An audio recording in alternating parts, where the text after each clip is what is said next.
Hello नमस्कार दोस्तों, welcome to my YouTube channel exam अध्ययन। अभी हम दैनिक जागरण का एडिटोरियल पढ़ रहे हैं जिसमें डिजाइन इन इंडिया से संबंधित ये संपादकीय है।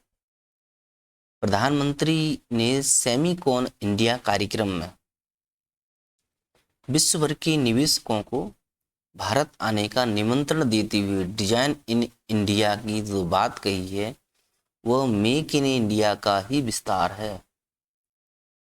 मेक इन इंडिया का विस्तार क्या है? सेमीकॉन इंडिया कार्यक्रम। इस कार्यक्रम में प्रधानमंत्री ने अमेरिकी राष्ट्रपति ट्रंप का उल्लेख किए बगैर यह भी कहा कि भारत आर्थिक स्वार्थ से उत्पन्न चुनौतियों का सामना करने के लिए तैयार है और स्पष्ट है कि वे ट्रंप की मनमानी टैरिफ नीति की ओर संकेत कर रहे थे। इसके पहले भी वे ट्रंप टैरिफ की चुनौतियों को रेखांकित करते हुए स्वदेशी का आह्वान कर चुके हैं। इसकी अनदेखी नहीं की जा सकती। पिछले लगभग 5 वर्षों और विशेष रूप से कोविड महामारी के बाद से स्वदेशी और आत्मनिर्भरता की बातें हो रही हैं। जब स्वदेशी और आत्मनिर्भरता पर बल दिया जाता है तो कुछ उत्साही लोग और संगठन चीनी वस्तुओं के बहिष्कार का अभियान चलाने लगते हैं। इस सब के बीच तथ्य यह है कि न तो स्वदेशी अपनाने की दिशा में अपेक्षित ढंग से आगे बढ़ा जा पा रहा है, न ही देश को वास्तव में आत्मनिर्भर बनाने के लिए। आत्मनिर्भर बनने का लक्ष्य तभी पूरा होगा जब मेक इन इंडिया के साथ डिजाइन इन इंडिया के तहत जो पहल की जा रही है वह कारगर साबित होगी। इससे इनकार नहीं किया जाता है कि मेक इन इंडिया पहल ने काफ़ी कुछ प्रभाव दिखाया है। इसका प्रमाण यह है कि आज भारत में बड़ी संख्या में मोबाइल फ़ोन बन रहे हैं, फिर निर्यात भी हो रहे हैं। सेमीकंडक्टर निर्माण की दिशा में जो सफलता मिलती दिख रही है वह भी इसी का परिणाम है। लेकिन यह समझना कठिन हो रहा है कि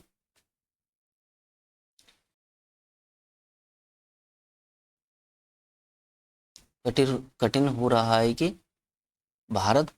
भारतीय उद्योग जगत देश को आत्मनिर्भर बनाने के लिए वैसी प्रतिबद्धता का प्रदर्शन क्यों नहीं कर पा रहा है, उसकी ओर से जानी चाहिए। आखिर क्या कारण है कि भारतीय उद्योग जगत चीनी वस्तुओं पर निर्भर है? तमाम प्रयासों के बावजूद चीन से वे वस्तुएं तो आ ही रही हैं जिनका उत्पादन भारत में आसानी से संभव नहीं है, लेकिन इसके साथ ही उन वस्तुओं का भी बड़े पैमाने पर आयात हो रहा है जिन्हें देश में सहज निर्मित किया जा सकता है और जो एक समय निर्मित होती होती भी थी। यह ठीक नहीं है कि रोजमर्रा की जरूरतों की वस्तुएं भी बड़े पैमाने पर चीन से आ रही हैं। सरकार को उन कारणों का पता लगाकर निवारण करना होगा जिनके चलते अति संपन्न एवं समर्थ उद्योग भी शोध एवं विकास में पर्याप्त निवेश नहीं कर रहे हैं। जब तक वे ऐसा नहीं करेंगे तब तक न तो चीन की चुनौती का सामना किया जा सकता, न अमेरिका के विरोध का, भारतीय विरोधी रवैया का। अच्छा यह हुआ कि सरकार छोटे एवं मझोले उद्यमियों को देश को आत्मनिर्भर बनाने का अभियान में शामिल करे। गरीबों को सशक्त बनाने वाली जनधन योजना। रमेश कुमार दुबे लेखक, निर्यात संवर्धन एवं विश्व व्यापार संगठन प्रभार में अधिकारी हैं। इसे विडंबना ही कहेंगे कि आजादी के 67 साल बाद भी देश के आधे परिवारों के लिए बैंकिंग तक पहुंच दूर का सपना था। वित्तीय सुरक्षा के अभाव में गरीबों के सपने कभी साकार नहीं हो पाते थे। तब भले ही बैंकों को गरीबों का हितैषी कहा जाता हो, लेकिन व्यावहारिक धरातल पर उनका ढांचा गरीबों के अनुकूल नहीं रहा। देश में गरीबी की व्यापकता और उद्यमशीलता के माहौल में कमी का एक बड़ा कारण बैंकों और गरीबों तक पहुंच ना हो पाना। 1969 में बैंकों के राष्ट्रीयकरण के बाद यह उम्मीद बनी थी कि अब बैंकों की चौखट तक गरीब की पहुंच बढ़ेगी, पर समय के साथ यह उम्मीद धूमिल पड़ती गई। 2013 में रिजर्व बैंक के गवर्नर रघुराम राजन ने वित्तीय समावेशन पर नचिकेता मोर की अध्यक्षता में एक समिति का गठन किया था। नचिकेता मोर की अध्यक्षता में समिति ने सभी लोगों तक वित्तीय सेवा पहुंचाने के लिए अधिक व्यापक वित्तीय ढांचे की सिफारिश करते हुए कहा कि क्योंकि गरीब बचत करते हैं, इसलिए उनके लिए एक ऐसी सुरक्षित एवं ब्याज कमाने वाली औपचारिक योजना की जरूरत है जिस तक आसानी से पहुंच सुनिश्चित की जा सके। आज़ादी के 67 साल तक जहां आदमी को आसानी से बचत खाता तक नसीब नहीं हुआ, वहीं भ्रष्ट नेताओं, नौकरशाहों, ठेकेदारों के बैंक खाते विदेशों में खुले। बैंकों की सीमित पहुंच का दुष्परिणाम यह हुआ कि हर स्तर पर बिचौलिया और भ्रष्टाचारियों की भरमार हो गई।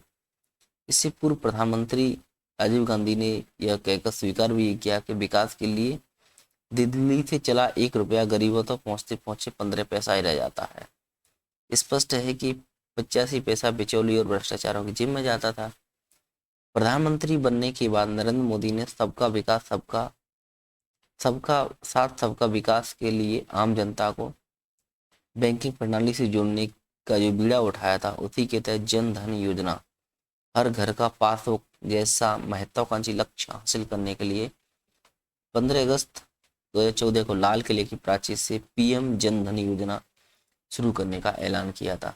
इस योजना की शुरुआत 28 अगस्त 2014 को हुई और इस दिन बैंक ने गरीबों का खाता खोलने के लिए देश भर में 60,000 शिविर लगाए। पहले ही दिन देश भर में 1.5 करोड़ बैंक खाते खोले गए। इस कामयाबी देखते प्रधानमंत्री ने 28 अगस्त को वित्तीय स्वतंत्रता दिवस करार दिया था। आमतौर पर गरीबों की हितैषी वाली योजनाएं शुरू में तो धूमधाम धड़ाके के साथ होती है, लेकिन बाद में भ्रष्ट तत्वों के जीने खाने का जरिया बन जाती है। परंतु जन धन योजना के साथ ऐसा नहीं हुआ। मजबूत राजनीतिक इच्छा शक्ति के चलते 2014 के 5 महीनों में 10 करोड़ से ज्यादा बैंक खाते खोले गए, जो एक विश्व रिकॉर्ड है। गरीबों को बैंकिंग प्रक्रिया से जोड़ने की गति अभी भी जारी है। पिछले 11 वर्षों में 56.16 करोड़ बैंक खाते खोले गए। इनमें से 67% खाते ग्रामीण या अर्ध शहरी क्षेत्रों में खोले गए हैं, जबकि 56% खाते महिलाओं के इनमें से।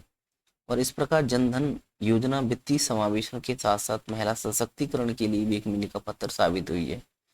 इन खातों में कुल जमा राशि 2.68 लाख करोड़ रुपए है और इन खातों से जुड़े 38 करोड़ से अधिक रुपए कार्ड जारी किए गए हैं। इसे डिजिटल लेनदेन भी आसान हुआ है और इस तरह से यह योजना ने नकदी रहित भुगतान के लिए नींव का काम किया है। पीएम जनधन योजना की सबसे बड़ी उपलब्धि रही है कि हर स्तर पर भ्रष्टाचारी बिचौलियों का उन्मूलन हो गया है। आज केंद्र सरकार की 327 सरकारी योजनाओं का पैसा प्रत्यक्ष नकदी हस्तांतरण डीबीटी डायरेक्ट बेनिफिट ट्रांसफर के माध्यम से सीधे लाभार्थियों के बैंक खातों में जा रहा है। यदि केंद्र सरकार के साथ राज्यों की योजनाओं को भी मिला है तो 12 से योजनाओं में से 11 से योजना डीबीटी के दायरे में आ चुकी हैं। डीबीटी की सफलता में जो जनधन योजना है, जनधन आधार और मोबाइल का महत्वपूर्ण स्थान है। जीएम के कारण ही भारत में डिजिटल पेमेंट का आंदोलन संभव हो पाया है। आज भारत में 40% रियल टाइम डिजिटल पेमेंट हो रहा है, इसलिए भारत की डिजिटल क्रांति दुनिया भर में चर्चा का विषय बनी हुई है। ब्लू क्राफ्ट डिजिटल फाउंडेशन के अध्ययन के अनुसार भारत की डिजिटल प्रणाली कल्याणकारी कार्यक्रम में रिसाव को रोक करके देश को 3.48 लाख करोड़ रुपए बचाने में मदद की है। रिपोर्ट में यह भी पाया गया कि डीपीटी के क्रियान्वयन के बाद सब्सिडी आवंटन कुल सरकार व्यय के 16% से घट करके 9% रह गया है, जो सार्वजनिक व्यय की दक्षता में एक बड़ा सुधार है। जनधन योजना को मूल अभूतपूर्व सफलता के रूप में देखते हुए इस योजना के 11 साल पूरे होने पर मोदी ने यह रेखांकित किया है कि जब अंतिम छोर पर खड़ा व्यक्ति वित्तीय रूप से जुड़ जाता है तो पूरा देश एक साथ आगे बढ़ता है। उन्होंने इसे उचित ही भारत की वित्तीय क्रांति की नींव बताया। अगला और लास्ट वाला ये एडिटोरियल है जनसत्ता का विकल्प के मोर्चे। शक्ति का दंभ कई बार जल्दबाजी का वाहक बनता है। इस क्रम में जो फैसले लिए जाते हैं अक्सर उन्हें लेकर वहाफुह बना रहता है। ऐसी स्थिति में आशंकाओं के घेरे की वजह से विरोधाभासी प्रतिक्रियाओं स्वाभाविक होती हैं। अमेरिका ने जिस तरह एक तरफा तौर पर अपने यहाँ आयातित वस्तुओं पर शुल्क लगाने का जो फैसला किया है वह पहले ही सवालों के घेरे में था। उसके बाद उसने रूस से तेल खरीदने को लेकर भी भारत पर दबाव बनाने की कोशिश की थी। तब यह साफ था कि वह व्यापार वार्ता में अपनी शर्तों पर भारत की हामी चाहता था। मगर पिछले कई दशकों के दौरान भारत और अमेरिका के बीच व्यापार का जो स्वरूप खड़ा हुआ है उसमें भारत के लिए अमेरिका की हर बात मानना संभव नहीं है। यही वजह है कि अमेरिका के रूप में शक्ति के समानांतर भारत ने झुकने की बजाय वैकल्पिक उपायों पर विचार करना शुरू कर दिया है। एक शानदार कूटनीति का परिचय देते हुए भारत ने रूस और चीन के साथ बातचीत को आगे बढ़ाया और चीन के तियानजिन में हुए शंघाई सहयोग संगठन के माध्यम से सम्मेलन के माध्यम घोषणा पत्र में भी अपने हित के मुद्दे को शामिल करने में कामयाबी हासिल की है। गौरतलब है कि रूस भारत के बीच लंबे समय से मजबूत संबंध रहे हैं। चीन के साथ सीमा विवाद के कई प्रश्न हैं और उनकी अनदेखी नहीं की जा सकती, लेकिन फिलहाल आर्थिक मुद्दों को केंद्र में रखकर भारत ने जो कूटनीतिक विषाद तैयार की है उसमें रूस की भी अहम भूमिका है। अगर रूस और चीन के साथ संबंध सकारात्मक दिशा में आगे बढ़ते हैं तो स्वाभाविक ही है कि एक नया समीकरण बनाया गया जो आर्थिक और सामरिक दृष्टि से अमेरिका के लिए चुनौती साबित हो सकता है। यही वजह है कि शुल्क लगाने को लेकर बेहद हड़बड़ी में कदम उठाने के बाद से ही अमेरिका के राष्ट्रपति और अन्य नेताओं ने आए दिन ऐसे बयान सामने आ रहे हैं जिससे ऐसा लगता है कि वे दबाव पैदा करके भारत के फैसलों को प्रभावित करना चाहते हैं। अमेरिका की ओर से एकदम शुल्क लगाने से उपजी समस्या का समाधान निकालने की उम्मीद जताई जाती है तो अगले ही दिन धमकी या दबाव की भाषा अख्तियार कर ली जाती है। भारत ने अगर चीन में शंघाई सहयोग संगठन के सम्मेलन में ठोस भागीदारी के साथ साथ रूस और चीन के साथ संबंधों को एक नया आयाम देने की कोशिश की, जिसमें अमेरिका के विरोधाभासी रवैया की भी बड़ी भूमिका है। ये विचित्र है कि बदलते भू राजनीतिक परिदृश्य के बीच अमेरिका को समझने की जरूरत नहीं लगी कि अब दुनिया एक ध्रुवी नहीं रह गई है। भारत निश्चित रूप से अपने हित में अमेरिका के साथ व्यापार वार्ता को एक संतुलित आकार देना चाहता है, लेकिन अमेरिका के लिए अपनी शर्तें ज़्यादा अहम होने हो गई लगती हैं। यही वजह है कि भारत ने वैकल्पिक उपाय के रूप में रूस और चीन के साथ सहयोग के मोर्चे की दिशा में जो ठोस कदम उठाया है। जब इसके नतीजे में रूस और चीन की ओर से भारत को लेकर विवेक सम्मत प्रतिक्रिया देखने को मिलने लगती है तो अमेरिका के व्यापार सलाहकार इसे चिंताजनक बता रहे हैं। यह सवाल है कि अगर अमेरिका अपने विरोधाभासी फैसलों से घिरा रहता है तो उसे भारत के अपने हित में उठाए गए कदमों से परेशानी क्यों होनी चाहिए। ये ध्यान रखने की जरूरत है कि बहुध्रुवी विश्व में अमेरिका सहित किसी भी एक देश की मनमानी नहीं चल सकती है।